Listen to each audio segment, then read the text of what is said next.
Yeah, we are live. 1, 2, 3. Yeah, we are live. Hello, everyone. Assalamu alaikum, everyone. My name is Dr. Nahan, clinical psychologist, psychotherapist, and a speech therapist. And today we have a very lovely guest. Her name is, if I'm not wrong, it's Leon. And Yeah, she is basically a CBT practitioner, and she is working mainly with anxiety. And according to her, she has an online program that teaches CBT for anxiety. And basically, CBT is a cognitive behavior therapy. And I okay, I think little bit. Okay, so yeah, I'm we back keep. now. Okay, and she said that she's trying to make a little difference from her work, which she's providing online. She have a very she's a website as well, which I think I mentioned in the stream as well. And according to her, I help people to stop STOP, and we will ask her what is STOP. Stop just managing symptom of stress, anxiety, and worry by providing them with a cure using cognitive behavior coaching. So would say that?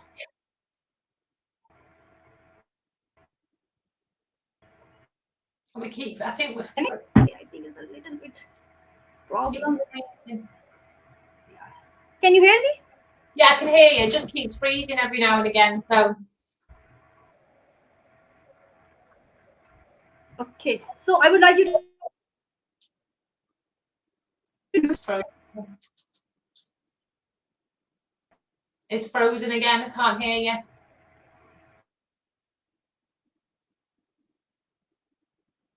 Oh dear, it's gone.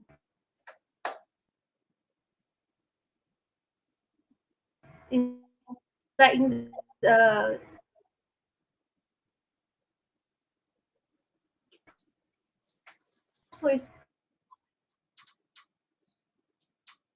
Must be the signal, is it?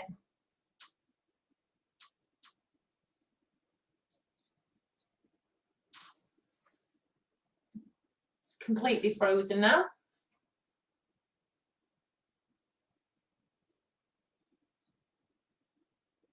Oh,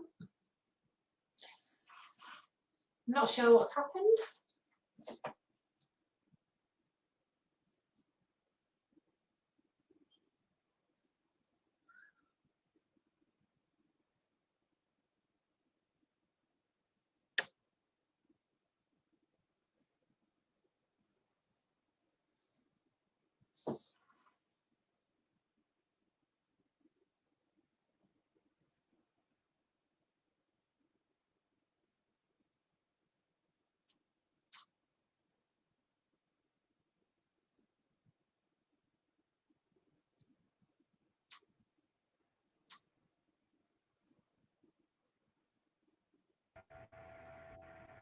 okay. Thank God we are back. Are we So, back lady, on? I was introduced with my yeah. So over to you, Larry. I would like you to introduce yourself and the work you are doing. Like you said that you are doing coaching, which is STOP stop. So I would like you to give us some introduction of that thing as well. Yeah, of course. So my name's Leanne Astbury. I'm a cognitive behavioural psychotherapist. I'm from England, and I specialise in helping people to understand that anxiety, worry, and stress are symptoms, and so many people are focusing a lot on managing symptoms of anxiety, stress, and worry rather than understanding the underlying cause.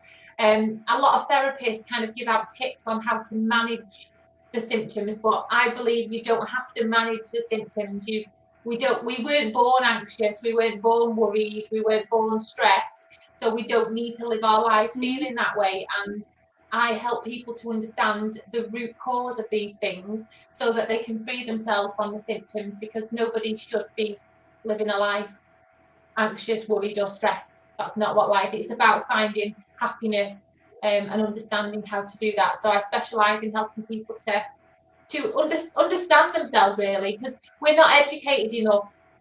I don't know about where you're from, but in England, we don't educate people enough in schools about how their mind works, why they might be anxious, why they might be stressed, why they might be having a lot of negative thoughts. We don't educate people, so then people get into adulthood and they don't understand themselves and they live lives with struggles that they don't necessarily need to have. So yeah, that's kind of what I do really. That's me in a nutshell. Okay, I'm actually from the Pakistan. So we are actually Yeah. from two different areas, you could say, or two different extreme of the world. Okay, so you tell Do that you you are. So yeah, do you you do start. do you do a lot of mental health education in schools? Not in schools actually, but I'm trying to do that in school because recently people try to understand or they get the idea what is actually learning disabilities.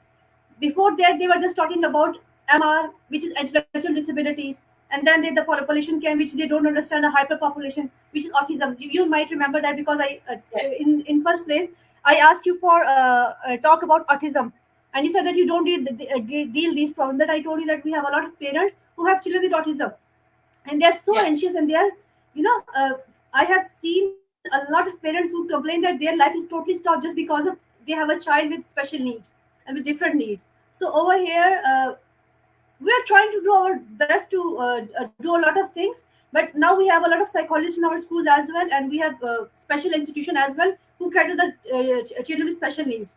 So we have institutions in all over Pakistan who provide training to psychologists, and that's how we are working. So okay, my question is that you said that you help the people to uh, cure the problem. So I would like to know more about that. That because most of the time we think that we cannot cure a lot of things. For example, if I say autism is not curable, depression, anxiety is not curable, because if we give them the the relationship of some physical disorder, physical problem. For example, a person is having diabetes, or a person is having some issue with his heart, cardiac condition. So these conditions are manageable. Like we teach a person to change his lifestyle. We say same for the mental health problem as well. I'm sure on your area, on your side, we are saying the same thing as well, because Yeah. we study the literature from all over the world. So maybe I don't know it's true for your side or not, but according to us, a lot of things we talk about. If we talk about mental health problems, we said that they are not curable. They are manageable. So you are saying that you cure the problem. So can you tell us about something how you cure the problem? With anxiety, like I said, I specialize in anxiety, and Yeah, anxiety you're special, I think. is very curable. So, anxiety is when our brain detects a threat. So the way I explain anxiety to people is I say to them, if you think about the millions of years ago when human beings very first came to this earth, we were like every other living creature. We were put here to survive and reproduce. Nobody knew how fascinating human beings were going to become in the future. Back then, we were here to survive and reproduce like every other living creature. So our brain had this very important job to protect us from danger. And so if the brain would detect a saber-tooth tiger, it would send a message down to the body. The body goes through a physiological response known as the fight or flight response, where extra chemicals are produced to give the human extra energy and strength in order to survive or increase their chances of Yeah. survival. And obviously, Mhm. that's a great thing, and we still have that today. We still have a tribal brain, but Yeah. obviously the world is not the same anymore. But the Yeah. problem is our survival, we're not at risk of death on a daily basis anymore like we were back then. But our brain still is a tribal brain in a modern world. And Yeah. the problem with our brain is, and this is why people experience anxiety outside of dangerous situations, is that it doesn't know the difference between what's real and what isn't. So our brain can Okay. detect That's the danger point. from us perceiving something to be dangerous. Now, the Yeah. reason why some people will perceive things to be dangerous is very often due to experiences they've had in their life. So, for example, if somebody's during childhood been bullied in school, Yeah. that child then from that experience can develop beliefs about themselves that they're not good enough, they're not likable. And then beliefs are the same as a fear. So they will fear not being good enough, they will fear not being likable, and their brain will respond to that fear in the same way it would respond to real danger.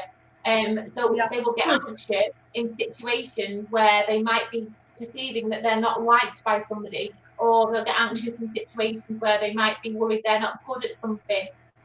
So in order to help your brain to stop triggering that response, that anxiety response, you have to go in and deal with that that fear that's been put there through an experience in your life. And if you remove the fear, then the anxiety no longer exists. And that's what I do. I help people to understand where their anxiety is being, where it's coming from, and help them to deal with that. And then we get rid of the symptoms. It's the human brain's fascinating, but if the It human is. brain knew the difference between real danger or perceived danger, then nobody would ever be in therapy for anxiety. But it doesn't. It doesn't know the difference, so it will react the same way to something that's not dangerous as something that is dangerous. True. So So obviously we want I to, really like your idea. Yeah, yeah, because you're saying the tribal brain, and whenever we were studying psychology, we were used to study a very important thing which is called fight and flight response. You were yeah, talking about that response, fight and flight response. The second thing is that our brain start working just like reflex action. You see something, even you hear something, and you just react immediately. That's how yeah, human brain are working. So, and you're very much right about the aspect of the anxiety, that a lot of time the real danger don't exist. If we talk about the phobia, so whenever you study this DNA, a lot of women have a lot of fear with the creepy things. There's something with the ground. Whenever you saw some rat or some some cockroach, immediately your reaction is you shout without thinking about anything. And if you study the history, then you came to know that when we used to live in the tribe, and we used to live in the cave, the woman's job was to collect a lot of goods for the house. So they have to encounter a lot of things in that jungles as well. So that makes them yeah, anxious a lot of time. So that is basically a yeah, circuit. And what I'm getting from your discussion is that we have to break that circuit, because negativity is most of the time a vicious cycle. One thing is that. Second thing is that negativity is most of the time is perceived ideas which you learn from the environment, and brain have to do a lot of effort to generate those things as a shortcut, because reflexation is also a shortcut thing. So you just go to that circus all of a sudden. And I thank you so much for giving us a very detailed and big concept in a 10 or 5-10 minutes discussion. And thank you so much for explaining anxiety as well. Okay, so now come to the point which I took from your working as well. You talk about uncertainties. Okay, so what uncertainty. explain about uncertainties, because a lot of time in anxiety we are very much uncertain. Because if you talk about the phobia, if it is social phobia, then person is so much uncertain what is going to happen with that person, Yeah. and So you're ruined because of just one thought. Just one thought is ruining your whole day. So just explain us what are the uncertainties. yeah. So do you mean like the intolerance to uncertainty? Yeah, intolerance to Yeah. uncertainties. So yeah, an intolerance to uncertainty is very often linked to worry. So somebody who worries a lot and experiences anxiety can have an intolerance to uncertainty, which means they can't tolerate not being certain about an outcome of a situation. So in, whenever there's a situation where they can't be certain of the outcome, they will, the best way to see it, it's a bit like they've got an allergy, so they'll have like an allergic reaction, and what they'll do is try to increase certainty because they can't cope with not knowing. So they'll have thoughts such as, I can't cope not knowing, what if the worst thing happens? And they will try to increase certainty by, by worrying about it, by maybe reassurance seeking, over protecting people they love. It's just this constant need to find to make sure they know what the outcome's going to be. But the problem with an intolerance to uncertainty is that if you think about it, nothing in life is actually ever certain. So if you try to increase certainty on a daily basis, you are actually trying to achieve the impossible. So they become very exhausted very quickly because they're just constantly needing that certainty. So when somebody has CBT, what we want to do is increase their tolerance instead of their certainty. Because if you can increase your tolerance to not knowing the outcome of something, then you're less likely to be needing to search for certainty. But it really is quite exhausting for people, and they end up putting a lot of safety behaviours in place to try and help them to get that certainty, which they never get because Even you they're taking can't ever. medication as well. Even they go for the medication as well, because they don't find peace in everything. That is a problem. All the time they are seeking reassurance all the time. I'm right or wrong. I'm right or I'm wrong. I don't know what will happen, because and you're very much right that we don't know what is the outcome of anything, because life is so unpredictable. And Yeah. having intolerance to that, what do you think, from where this intolerance is coming to uncertainties? What is your opinion Sorry, say about that that? again. From where this is coming? My point is, My what is your opinion that from where it is coming? Well, like I say, nothing. You can't ever be certain about anything. So, and if you think about, if you ask yourself the question, what would be the benefit of being? Would you, if somebody said to you, "I can tell you everything that's going to happen in life in the future now, so Mhm. you can be certain," would you want to know? Like, life wouldn't even, there'd be no surprises. So certainty is, it's not something that we can have, or that I don't really think a lot of people would actually want it, even if they could have it, with regards to knowing everything that's going to happen. And don't you think it's a little bit boring as well? Certainty is boring as well. Exactly. Life would be very boring if you Because know exactly what's I going to prefer happen. more for the mathematics, because they are so good, because 2 plus 2 is always 4. They will do that 10 times, it will come, it will be the same all the time. No, Yeah, and what about experiments? Science experiments. Whenever you do the same thing, if you follow the same procedure, the end result will be same. And whenever yeah, why they alert, because sometimes the extraneous variable affect the experiment. That is the point when they are alert on the thing. That what happened with that thing. We need to understand this. We need to do something about that. Why this happened? So this uncertainty is creating a lot of you could say thrill in your life. But there are few people. But I would say a lot of people, because our coping mechanism always different. Everybody is not yeah. responding same to the anxiety. But okay, do you think that there's a certain type of personalities who have less intolerance, and few have more tolerance toward uncertainty in their life, or they're the same? I think for me, is very often linked to worry. So someone who might be diagnosed with generalized anxiety disorder would possibly be more likely to have an intolerance to uncertainty. So, again, people become worriers for different reasons, because of experiences they've had in their life. Their own parents might have been worriers and they've kind of learned to worry. But again, it can be the same as anxiety. If they've had an experience where they felt out of control or they felt vulnerable, that can lead to them then worrying. But one of the reasons why people worry a lot in CBT, the research that's been done into it, is that it's their relationship with worry. So people can develop beliefs about worry which keeps them worrying. So a couple of examples could be, somebody might believe that worrying stops bad things from happening. So if somebody believes that worrying stops bad things from happening, of course they're going to worry.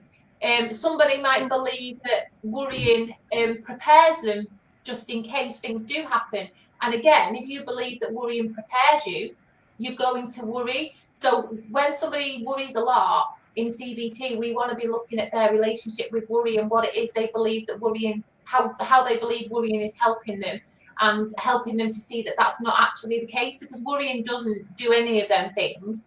But if somebody believes that it does, then they will worry.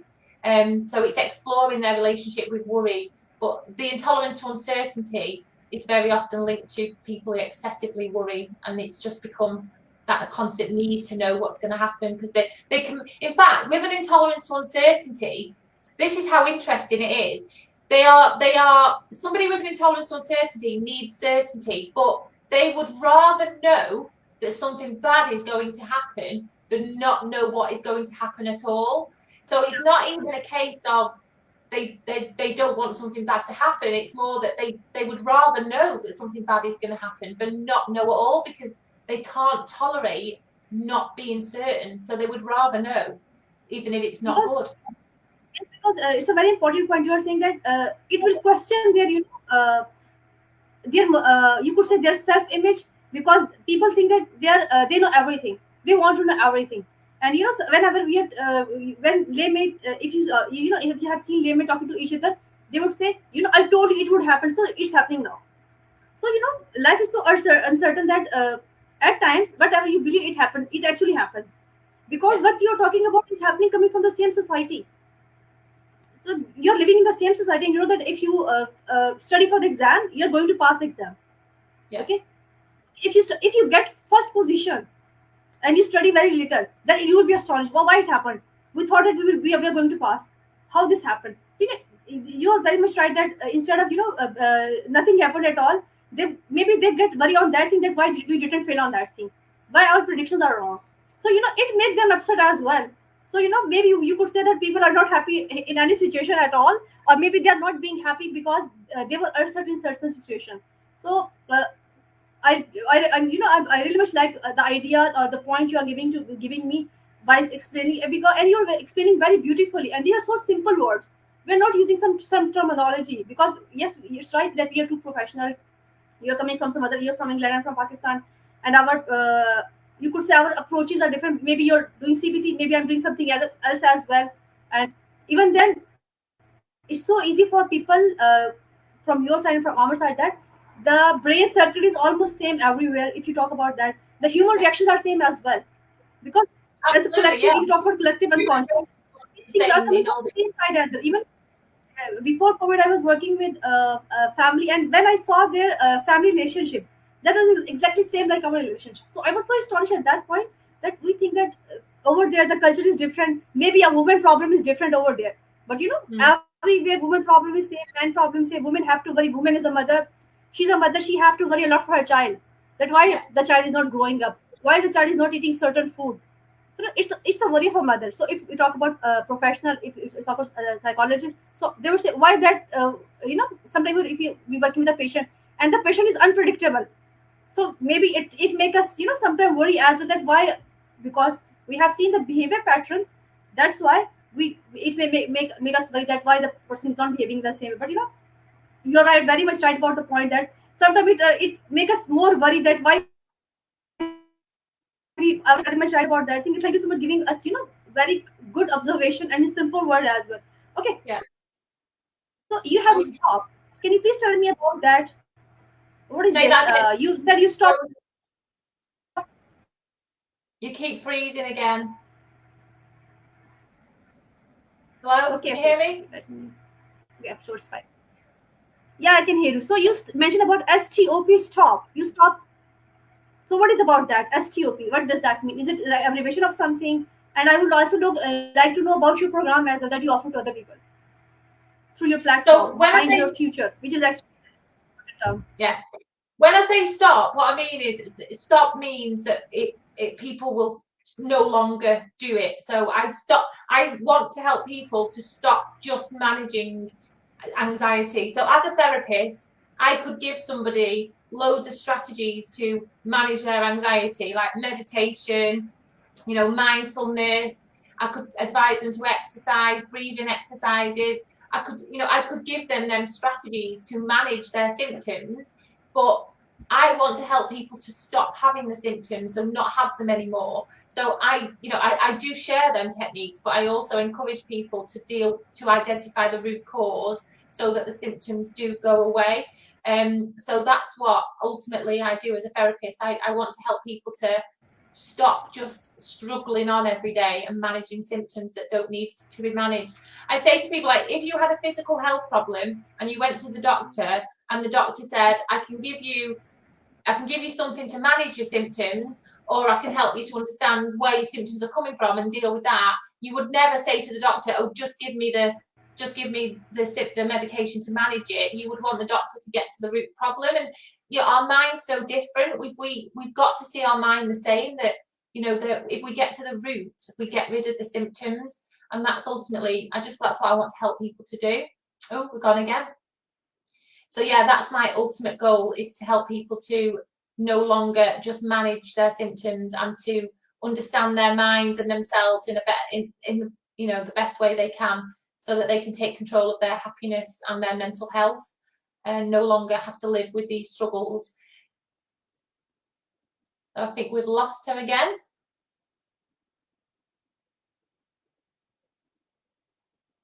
So while we're waiting, I will just, for anyone who is watching, I will just mention that my program that I have. So because of Our my, guest is telling us how she's. you're back. I was just going to start talking about it because I wasn't sure how long we were going to be. You know, But yeah, so I'll you just know, explain. you know it's that part. Okay, you were talking about the physical problems, because I was about to come to that part as well. That if you because in some places now they are more referring toward even depression is autoimmune condition. Like I your can't. physical body is affected. Depression as Oh, autoimmune absolutely. condition. Yeah, yeah. Your mind and body are connected. If one doesn't work properly, the other won't work properly. They both. But I See, just don't. I think we because see mental health as so true, different. mind body is connected. And second thing is your anxiety, your body is too much reactive. Because I have a lot of patients who is saying that they checked their ECG and the ECG was normal, but they've kept their body normal. I can't hear you again. You keep going off.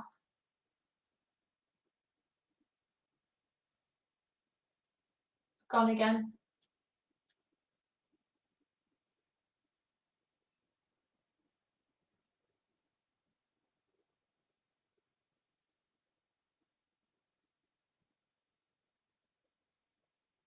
I don't know whether are we still live?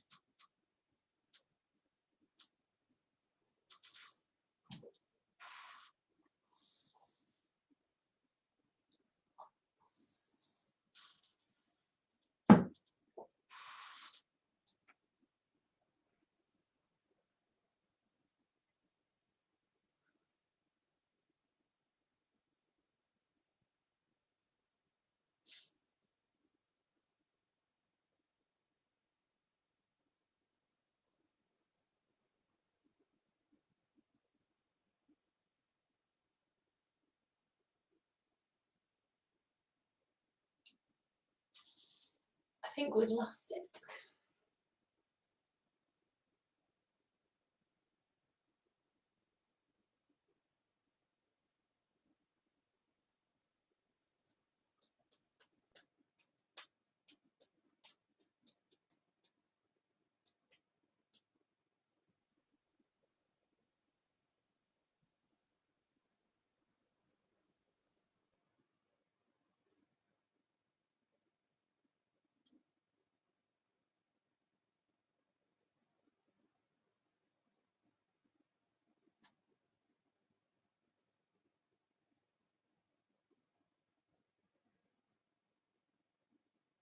Oh.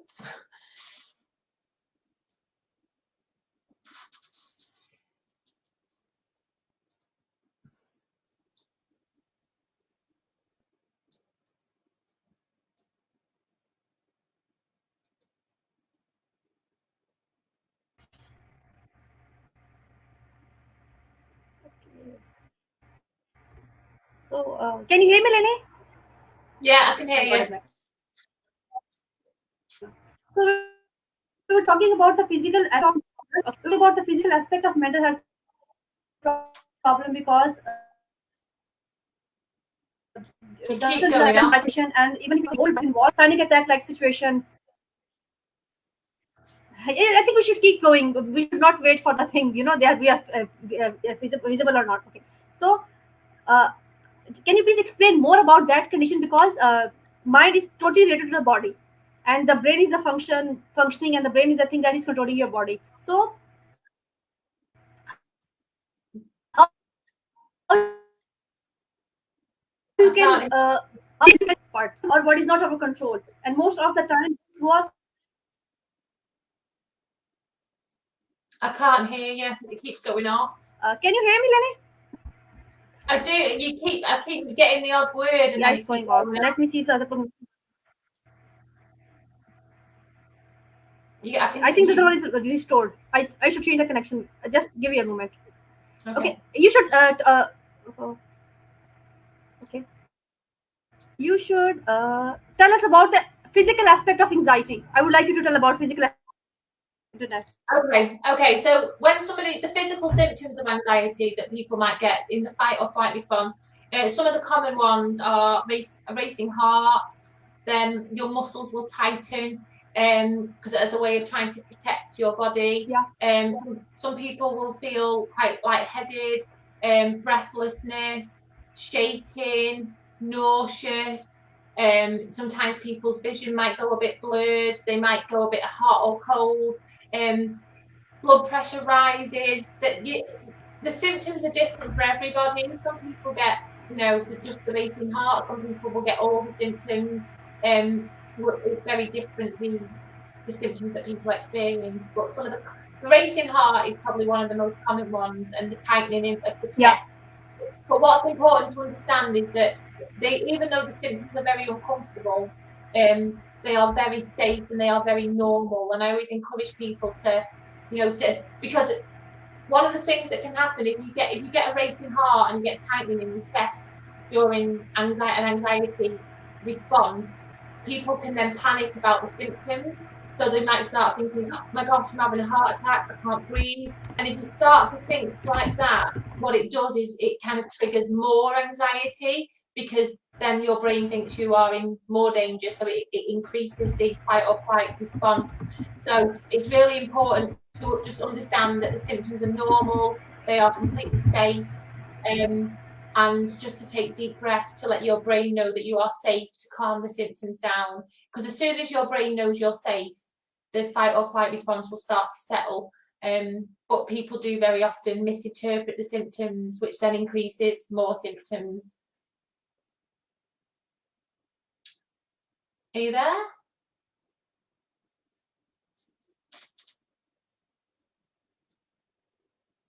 It's gone again.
I don't know.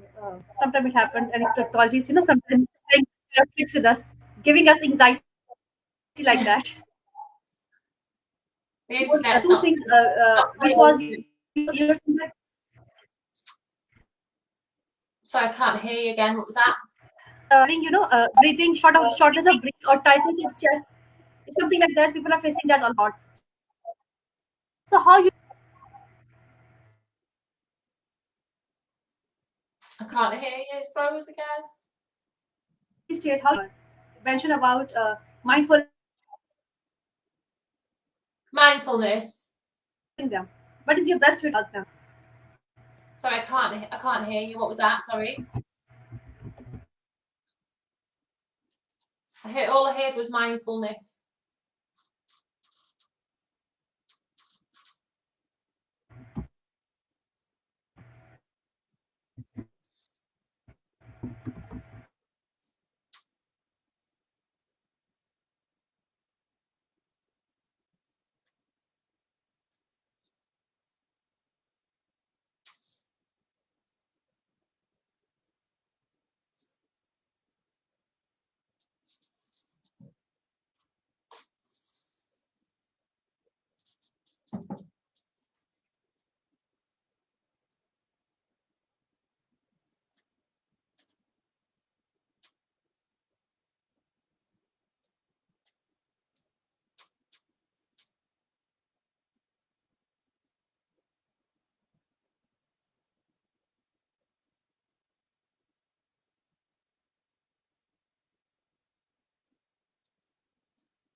think it's coming back on.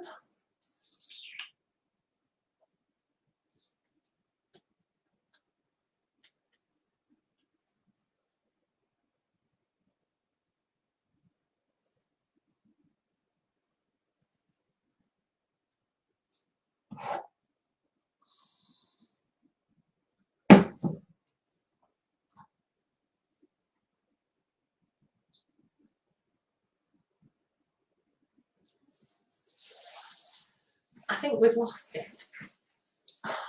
Oh no, we're back. This, I have two connections not working. Sorry for this inconvenience. I still can't hear you very well. No, you froze again. Maybe we should rearrange to do it another time when the signal's a bit better, maybe. Okay, can,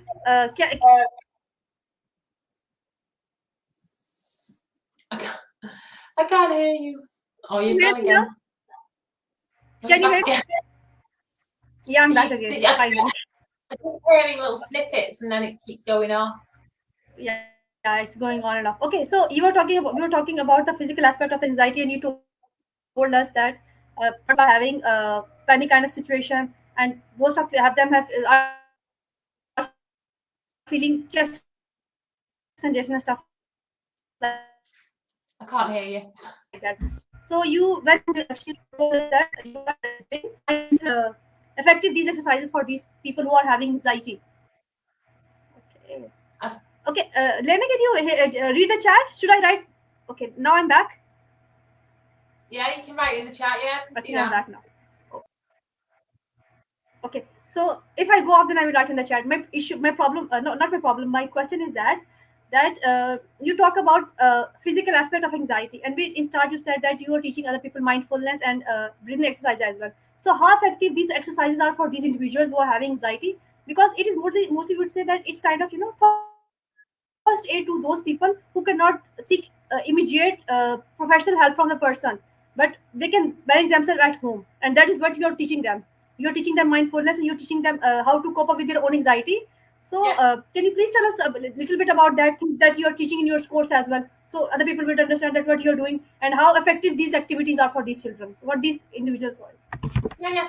So in order to, like I said before, anxiety happens when your brain has detected a threat. So what you need to do is help your brain to see that you are not in danger. And there's many ways you can do that to calm the symptoms down.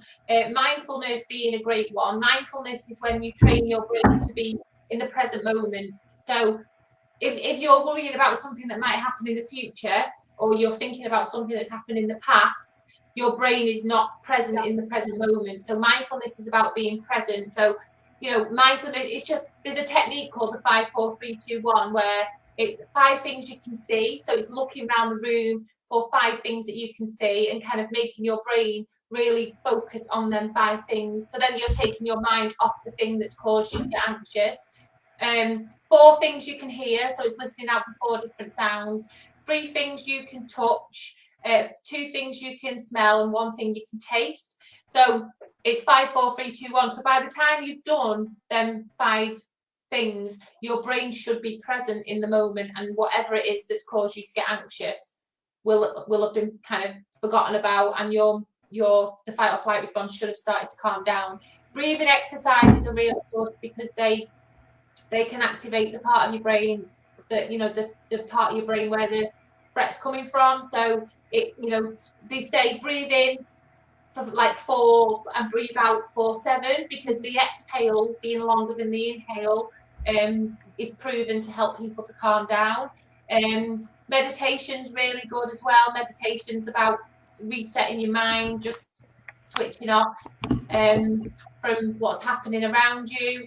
Exercise is good. Is there anything at all that kind of helps your brain to see that you are not in danger? So it's distracting yourself, kind of taking control of that fight or flight response. But like I say, they will help with the symptoms, but they don't necessarily help with dealing with what's causing it in the first place. Yes, you're true, because whenever you have some problem, you have to go to the professional as well at first place. We are just telling them how they can, because the purpose of that session was, if you remember, that I was talking about awareness. So at least we give other people awareness to know, understand their body as well, understand their mental health as well. When people know, then those people who understand these things, then they go to professional as well. Then they will seek the professional help. But whenever, when some, a lot of people in our society used to think, if they eat something bad, then you start feeling some anxiety. You are having some bad dreams. If the person is not able to sleep just because of some reason, then they will say that you are having some kind of bad dreams, you didn't eat well, you didn't sleep well just because of that reason. And sometimes a lot of people are having that dream where they think that they're falling downstairs, they're falling from Yeah, something, or they have some kind of narcolepsy kind of dreams. So these are some kind of indication which are indicating the anxiety. And over here I would like to say, when I was studying about these things, I was studying about guided imaging, stuff like that, in which breathing is very important. And over there I came to know that people even don't know how to breathe properly. Do you agree to that point? Because whenever you're breathing, you're healing, you have to take inside all the air, and your stomach should come yeah, outside. And then when you're exhaling, then your stomach should go inside and start healing your own self. yeah. And And then you start feeling your own self. counting your breath is a good idea. Yeah. So because my point over here is that people don't even know how to take a proper breathe. And whenever you look at their breathe, and when you look at the way they are, it's so much unrapid. It's without rhythm. They don't even have Mm. rhythm, and their body also don't, because they're not even aligned with their own body. They don't even feel their own body. Their sensation is not there. And it is because of a lot of problems over there. Because of the anxiety as well, because when you're anxiety, you're uncertain about a lot of things, and you're uncertain about your own self as well. So over here the professional came, and who helped them, you to connect to yourself. And I'm sure CBT is a very good idea, which is a very good thing to understand, because it's a immediate therapy procedure as well. That's why people are going to that CBT now. Otherwise you have to go to the other problem as well. But when there's a problem, if it is anxiety, and if it's curable through CBT, then that is a good thing, that they should go for the CBT. So okay, usually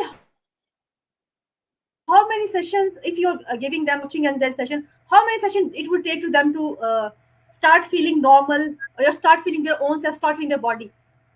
It depends on how long the problem's been there. The research suggests that if someone's had a problem for less than a year, it could be anything from 6 to 12 sessions. If it's been over a year, then it could be Okay. anything from like 12 to 20 sessions. So yeah, I on average I'd say about 12 sessions is kind of the average sessions that people have before they start to, you know, be able to move forward. So Because why I asked this question, because this is because I'm working with adult as well. So this is the first question they ask me: how much time it will take. So it is very difficult for us to answer those people, because whenever they're coming to you, they are so defensive. They're not even yeah. telling you the exact and clear state of mind, because they're afraid of the stigma. And it's not just about our society. Maybe with your society as well. Because I'm from, from sometime, with the professional as well, and they're seeing us the same thing, that things are everywhere around us, but we are not educated enough. We are not Oh, you're educated going enough to again. understand these issues. So they don't even know how to talk and what to say to the therapist. In first meeting, they don't even know how to express their self, express their feeling. They're not even care about the goals of the therapy as well. That what you're Mm. going to get from that therapy, and which is very important according to me, to set the therapy goal in first session. What is your opinion about that thing? Even if it's about CBT or even if it's about anxiety. So do you practice that thing as well, to set the goals in first session, or you just go with the flow? Yeah, no, well, it depends. If the assessment can sometimes, mostly the assessment can take one session, but depending on the person, sometimes the assessment can take 2 sessions. But I always set the goals at the end of the assessment.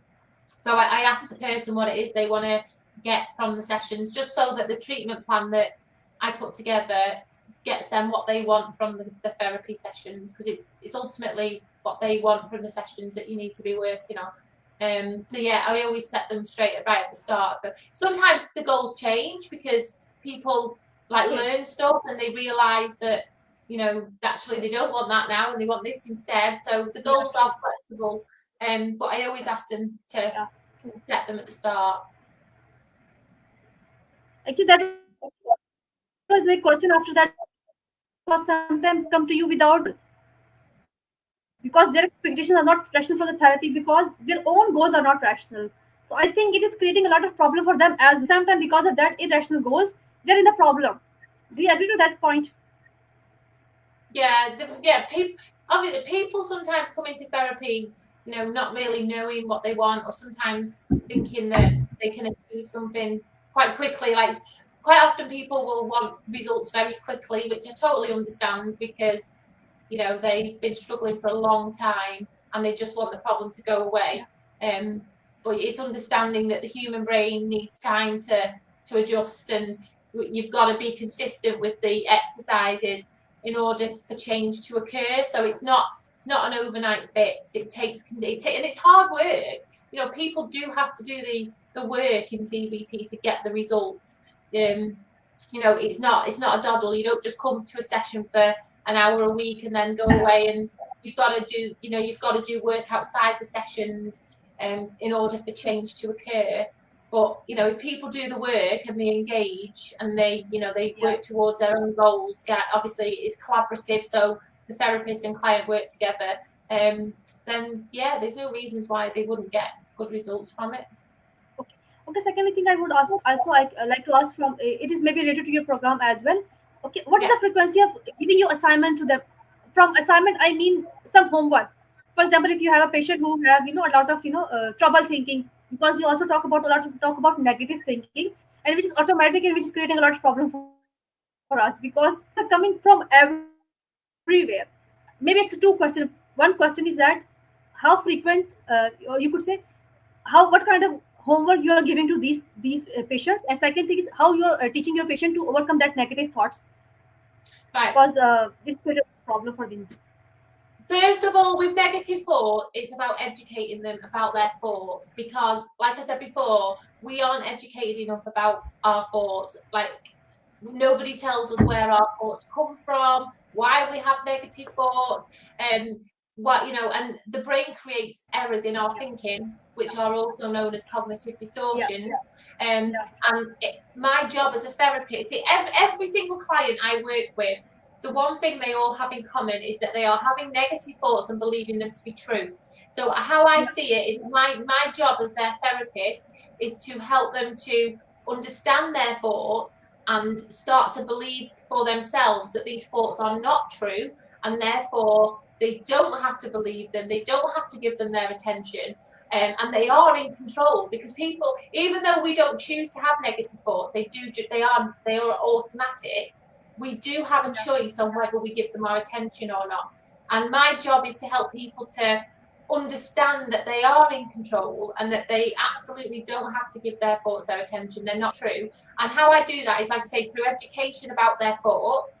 And I give them exercises to do outside the session where they can challenge their thoughts, where they yeah, start to see that these thoughts are not facts. And when they start to see it for themselves, that's when they start to feel really empowered, and they start to be able to feel like they are back in control. Like, I can't just say to somebody, oh, that's not true, don't believe it. I have to help them to see that for themselves. So we do that, like I do that by giving them exercises that help them to do that, and then they come back and they realize that these thoughts they're having are not their thoughts, they are not based on reality, and it's just something that the human brain does as an attempt to protect us. Basically, the human brain's fascinating, isn't it, how it does all these things. and you're Yeah. very much right. You raise a very important question. We never know from where these negative thoughts are coming because I don't know. Say You're it very again. much right about that point. People may say this. My point is, you said that we don't know. We all have these thoughts, and all the time we are thinking about what the others will say about us. We did not perform very well in our assignment. What other person will think about us? So this is the kind of negative assumption about ourselves. Okay. So you're right that we don't know from where these thoughts are coming, but our job is to challenge these thoughts and Yeah, encounter them as well. Maybe encounter is a very good exactly. word. It's not about challenging because we are not in competition with somebody. It's your own fight and it's your own self and it's your own persona, it's your own image. So you need to encounter these by yourself. As a therapist, maybe you agree to the point that as a therapist, we can give the person to a skill. We are here for giving them some skills. We are here for them to coach. At the end of the day, it's the job of the patient to work on themselves. We are not going Yeah, to teach somebody how to talk in public places. We cannot teach them. We cannot teach them to be assertive all the time. Yes, we can give yeah, them some exercises to do yeah. something, It's giving some them group the activity tools to do to make something. them do that. Absolutely. Yeah, we can just give them food. Okay, so over Yeah. here, how important it is for a person to uh, know their inner voice. From inner voice means that autonomy of their thoughts, autonomy of their self, and the confidence they can regain that confidence. So, how important it is for them to regain that confidence to successful go in their life. It's very important that everybody build it. One of the things I know as a therapist is one of the main reasons why people struggle with their mental health is because of their relationship with themselves. It's our relationship with ourselves, that self, how we perceive ourselves, whether we see ourselves as good enough, lovable, likable, worthy. That's ultimately the foundation of a lot of things. And if we don't, then that's how we perceive ourselves in the world. So um, that's believing in yourself and working on yourself on the inside is ultimately the key to happiness. It really is, and that's what I do with the people I work with. Is I help them to to build that relationship with themselves, so that they then perceive themselves in the world as being who they really are and not who they think they are. And that's the difference. You see, is who they Yes, are true. and not who they think they are. And it's also about they're not what other people think about them as well. Because all the time, Yeah, whenever you yeah, say, because they'll be having thoughts that's that the other first people thing don't that's like. So important. yeah. The second thing is over the important thing is that the expectations and the role, the perceived role of responsibility. Mm. But I think that that put them a lot of burden and that take them to the anxiety as well. That they have, I Yeah. don't know, as a person, we take a lot of responsibility of the actions in which we were not even involved, and sometimes people start taking guilt of that thing as well, that maybe we were involved in that situation. And maybe if you talk about OCD, it's it's a vicious cycle. People are doing same thing and again until they found some resolution to that small event maybe. But even then they're there because they're finding some kind of rhythm. And if we talk about our executive functions, so the people who have anxiety, who have depression, even who have other mental health disorder, their executive function is too much in danger. So maybe as a therapist we need to work on that as well. What is your opinion about that thing? What is your opinion about executive functions and the skills required for that? For which function? Sorry, I couldn't. Executive function, because I mean like planning, decision making, the frontal area of your brain, these things. Because when in anxiety, your this function is a lot of disruptive. You cannot think clearly, you cannot do your work clearly, you cannot go to office, you cannot sit something like that. You cannot, even you have three or two dresses, and you cannot even make a decision which suit you want to take today, or which dress you want to wear today. So it's affecting your whole life as well. So I would like you to answer me that if a person is confused in the whole scenario, so how much a therapy will help that person, if you talk about CBT, to regain the sense of self in that aspect, in that scenario. Because they are Yeah, I saying, think. because we give up on everything, we give up on everything, we cannot do anything at all. See, I'd be looking again. I'd be looking at the reasons Whether why they have they're. anxiety, Sorry, you keep losing you again. I would be looking at the reasons why they are okay, confused and why they're struggling to make decisions. Because again, it ultimately comes back. There's always a reason. There's a reason for every human behaviour. There's a reason for every thought yeah, that we have, and it's very getting true. to that reason. So, and I always explore the reason with everybody for everything, and get to the root cause of it, and then deal with that. Because again, that confusion is a symptom. Um, anxiety is a symptom, stress is a symptom. They're not the Yeah. problem. It's what's causing that in the first place. And that's what I always want to focus on, where it's coming from. And it's different for everybody, but ultimately it's very often to do with that relationship you have with yourself and past experiences. Okay, so over here I would like to tell another question about your relationship. Okay, how maybe a lot of people want to for the first time, maybe they problem affecting their interpersonal relationship and their relationship with their sibling and their family members, because they're just saying the person is angry. They don't talk to, they are not talking with us. They just cut off us. and they are not doing anything the way they were doing before. So how their condition is affecting their whole life, overall life. How is it? How will it affect their whole life? Sorry, I can't. It keeps going off, so I can't hear the questions very well. My question is that Sorry, over here we are talking about the really bad. individual. Okay. Over here we are talking about the individual who is affecting from everything, but there are a lot of people related to that person as well. These are the family members, parents, siblings, and immediate family member. It could be spouse as well. So how I would like you to explain to the people who are watching this session that how this condition is affecting their relationships with everything, with other people as well, because we are talking about the person over here. We did not talk about the social aspect of that anxiety and how it is going to affect that people, that maybe after that session they start to think about taking therapy as well. It will impact it depending on what it is they're experiencing, but the likelihood is it's impacting everybody around them because anxiety will do that. If somebody's really anxious and they're avoiding things, they can, one of the symptoms of anxiety can be anger. That the fight or flight response can come out as anger. People with anxiety can, become very withdrawn. They can become very agitated. So everyone around them, it will impact. And a lot of family members, especially with children, um, the family members end up avoiding things as well to protect the child from the anxiety, which is actually the worst thing they can do. But you understand why parents do that. So if somebody in the home is anxious, and it starts to impact the whole family, as in the whole family have to start to change their life in order to support that person. They start to have to not go certain places, or they change the time of the day, or whatever it might be. That's when anxiety has become a problem, because when it starts to spill out into other people in the home, that's when it's become a problem, and you really do need to get some help for it. Sadly as well, children can become anxious if their parents are anxious, because it can become they can watch their parents being anxious, and they learn to be fearful of certain situations themselves. So that's another reason why I would recommend that people do get help for it. It will affect everyone around you. It will eventually. Okay, over here I have another question that what do you do about those people who are not willing to come for therapy? Do their family members bring you these people who are not willing to come for the therapy, or is just people are coming by themselves that we need this therapy? Because very, very important. All the time I get a call from the family member, and they talk about situation about their family member, and they're suffering from that condition as well, because the person is suffering alone. The person is locked inside in the room, and the family members, especially parents, they said we want him to come for the therapy, and he's not coming. So, what do you suggest in that scenario? What should the parent do or the family members do for that person?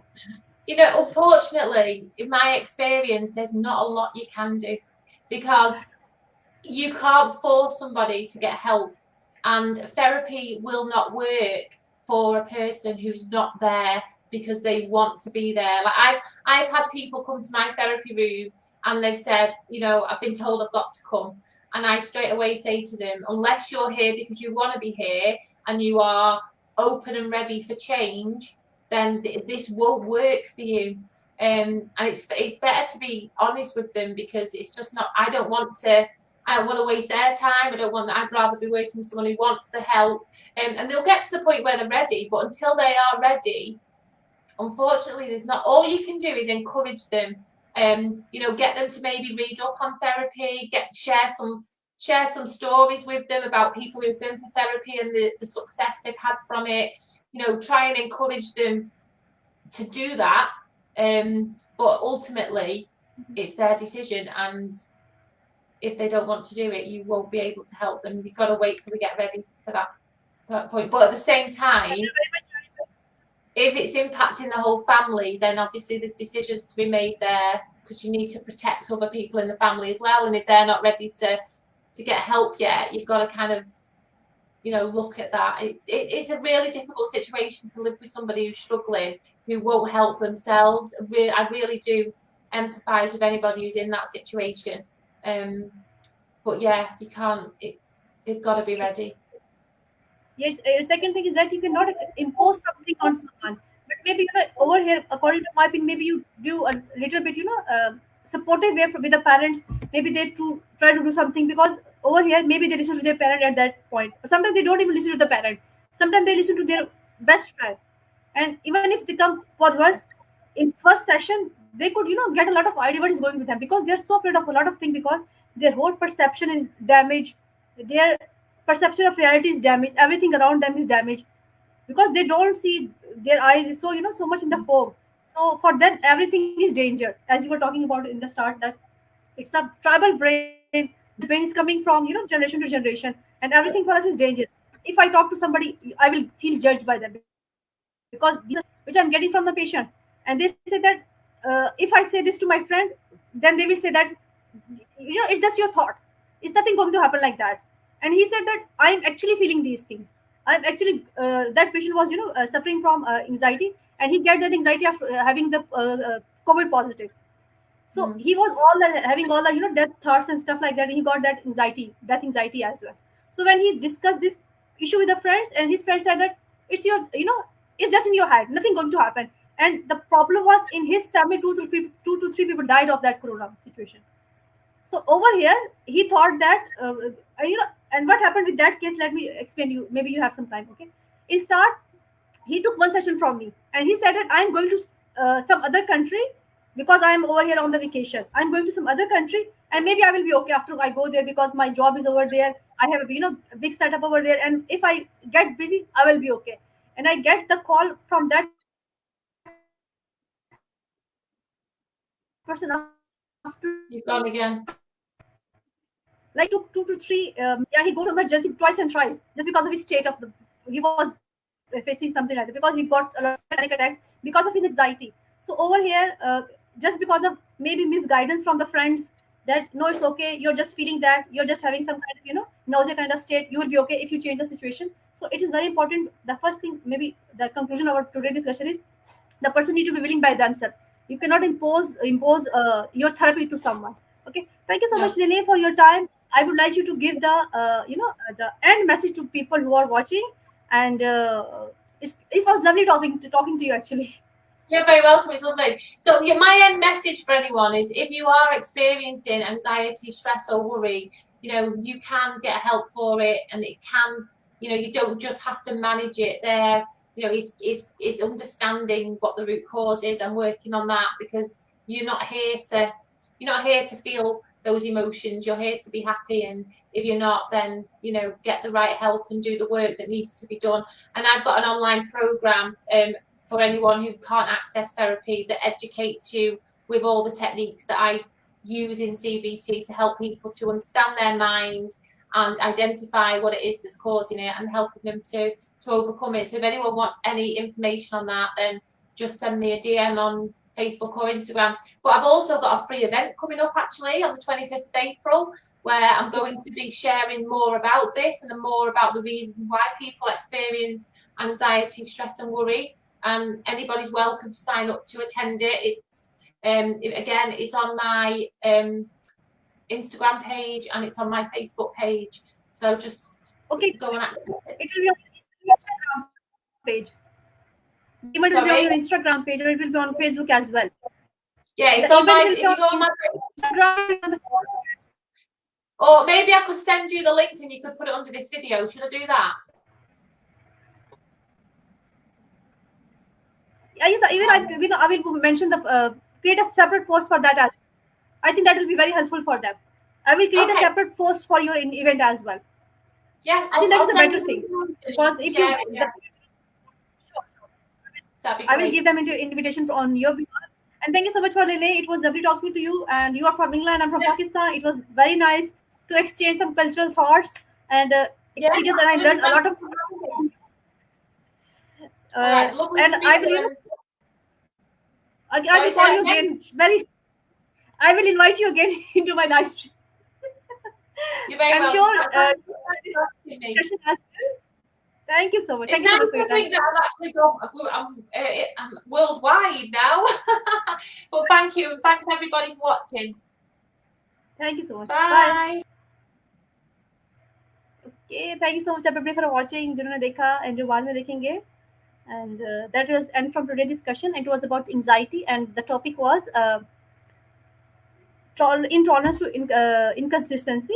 So I'm sure today's discussion was helpful for you to understand all the aspect of anxiety and why it is important for you to take the help, immediate help, which is required for that, and what you can do when you're not, when you're at home and you're about to go to the therapist. So it's very important, if you're having some kind of problem, you should go to the therapist.